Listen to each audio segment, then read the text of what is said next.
বিসমিল্লাহির রহমানির রহিম।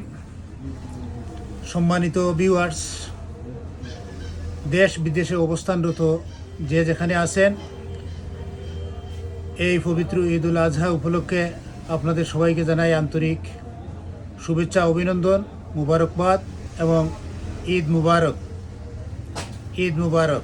এই ঈদ মুবারক বয়ে আনুক অনাবিল শান্তি, সমৃদ্ধি এবং মুসলিম বিশ্বের শান্তি কামনা করছি। এই মুসলিম বিশ্বে যে অবস্থা বিরাজ করছে, এই অবস্থা থেকে যেন এই পবিত্র ঈদ উল আজহার আমাদেরকে শান্তি এবং সমৃদ্ধির দিকে নিয়ে যায়, এই কামনা করছি, এই দোয়া করছি। মহান আল্লাহ পাক রব্বুল আলামিন আমাদের ঈদকে সফল এবং সার্থক করুক। এবং যারা হজে গেছেন, এই হজের সব হজ যাত্রীদেরকে আল্লাহ পাক রব্বুল আলামিন যেন নিরাপদে ফিরিয়ে নিয়ে আসেন।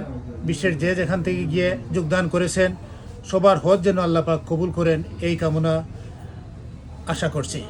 আসসালামু আলাইকুম ওয়া রাহমাতুল্লাহ।